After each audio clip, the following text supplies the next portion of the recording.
Hi, I'm back here with Garland Fielder in his first designed house, and it's beautiful. I wish I could drop some coin on it myself. So, what inspired this house and how you designed it? Besides the lot, that's kind of where you always start out. Yeah. Well, I mean, that the lot did inform how it was designed. So the ground floor. So we're in a floodplain in Houston.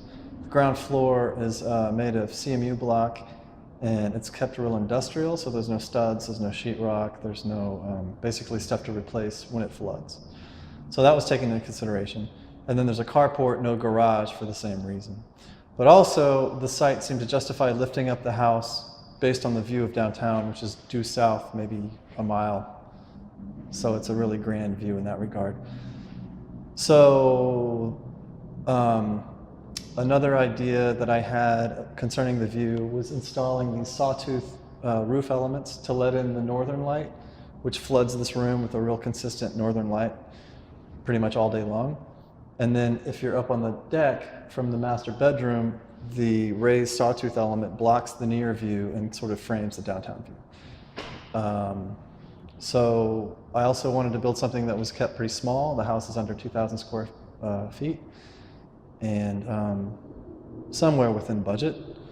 Yeah, so that's about it. Everything else is kind of based around those strategies, which are derived from the site. But that's how I learned to think about architecture. It's also taking not only the site, but you have the view, Houston's weather, everything is part of the construction here. I'm seeing more designers doing more specific designs to Houston because No, I think it has to. I think it has to based on the reality of flooding.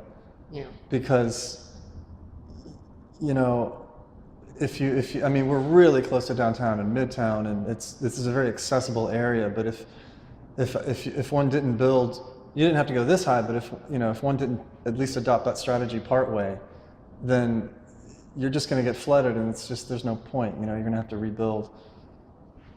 I don't know. So I think thinking specifically is a much smarter way to basically design houses. Yeah. So I mean, and if you're going to do ground up, you just gotta. I mean, code tells you now it changes, and you have to go further, higher off the ground. But to actually use that as a design strategy is a step that I was trying to take, not just to apply the code to the structure, but try to take advantage of the strategy altogether. And then use it as an element in design. Elevating this made the view even better across the street, and you won't have to worry about people building across the street. Probably not. Losing your view. Yeah. Probably not. Yeah. But again, even if they do build in that lot right directly south, you'd still wouldn't lose any view at all from the master bedroom. I don't know. And that's why these are clerestories up here, is because the further back in the room you are, which I assume, that would be kind of a area that you would hang out at, more of downtown is revealed through the higher windows. So, yeah. So, the next thing I want to talk about is you had your show. Yes. Now I'm looking at your architecture, which your art would look great in, to be honest. Yeah. I could see a couple of my pieces here too. So it also reflects the part of you being an artist. It's a very livable home, but also you could be a collector in this house too. And I think that is really cool also. Yeah, no, I mean, I think that definitely had to influence a lot of it, just making so much art over the years and thinking about wall space. Yeah. I wanted to I don't know, part of the strategy was to block the near view again, but also you have pretty expansive art walls to either make art in or light. Yeah, with light that floods the space. Yes. So and you have a place for television, so it's like a really well thought out. Oh, thanks. Thanks. Yeah. Yeah. There's so many, it's hard when you're in the middle of it, much like when you're making a painting or a drawing. I'm sure you probably feel the same way at times. You can always see the flaws. Well, I get to the point where it's obsessive, and then if I stand back and don't look at it for maybe a day or two and come back, you can be a little bit more impressed with it and not just see what's wrong with it. Yeah. I think art's the same way for me. Yeah. I know. It's just like, oh. Always beating ourselves up. I know. I halfway through a drawing, I'm always like, this is the worst thing I've ever done in my life. And then I just keep on. Yeah, you muscle through it. Yeah. And build up scar tissue. So are you going to use this house like in your book, and then you go, okay, here's what I've designed? Yeah, that's definitely an idea. Because, so I mentioned earlier, we were talking, I got the master's in 15, and then I finished my testing about a year ago, and this thing should be wrapped up within the month. So I'm going to, obviously try to take advantage of it and market it in more ways than one, I think. Yeah, I think. Even if I hold on to it for a little while, maybe have some installation shows, some performances or something like that. Mm-hmm. I would like to get licensed one day, and I have to put in more hours, so internship hours, to qualify for that. So I'm sure that'll be in the near future. Yeah, so it's a beautiful house. It could be a single person's home, a family home, because you do have 2 bedrooms. 2 bed, 2 bath. It's probably geared more towards like a young professional couple. Yeah. But I do, in the neighborhood, I see a lot of young couples walking around. Yeah. I think Houston is becoming a city where people want to live inside the city. There's so much going on that the suburbs are like not it anymore. Yeah, and that's really good on a lot of different levels, in my opinion. Yeah. The more dense, I mean, it's not often thought of this way, but the more dense a city is, and in a sense, the more vertical people live, it's actually ecologically better. It's greener. Yes. Like New York City is a very green city. Well, that's people why don't realize that though, based on the.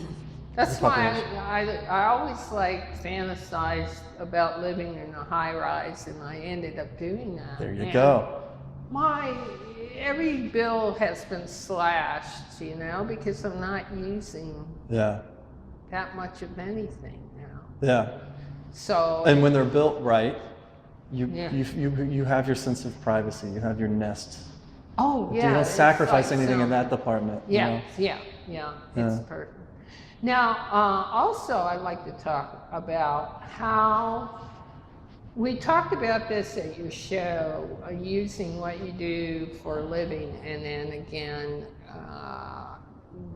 doing artwork, and how do you keep, like you're going into architecture, that's going to be your paid job. How do you keep your interest in art, to make art? Ooh, I think a good answer to that one would be you choose your colleagues wisely.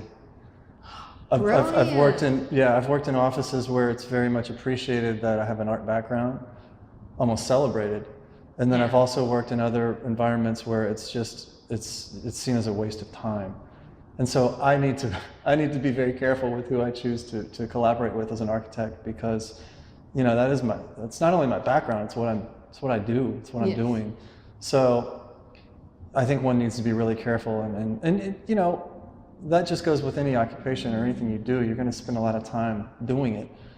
So I think it's a fair strategy to try to figure out the chemistry between the people, and that's kind of hard to do. It can be hard to do. Oh, and the chemistry constantly changes depending on what people are going through in their life too. Yeah. So. But I agree with you. I've had bosses who thought I was an idiot for being an artist. Yeah. And then other bosses who were like, man, that's awesome. Yeah. And it runs the gamut. Yeah. It does run the gamut. And it makes it easier to be an artist and to have someone who appreciates what you do on the side. And they see it as an asset. Yeah. I don't even know if I would say on the side, but I mean, you just look at things differently, and there's a certain skill set you can bring to the table that other people just simply can't. Engineers can't, for instance. You know, it's a different, and that was a painful thing to learn in graduate school. You know, 'cause it was intimidating. There's a lot of people from very well educated, very smart people in different fields, engineers or neuroscience, all sorts of different people wound up at UT. So, you know, you got to kind of learn to love yourself in that regard. You know, what's interesting is when I was at Indiana, the people we got along with, was a bunch of artists, were the physicists. The physicists, yeah.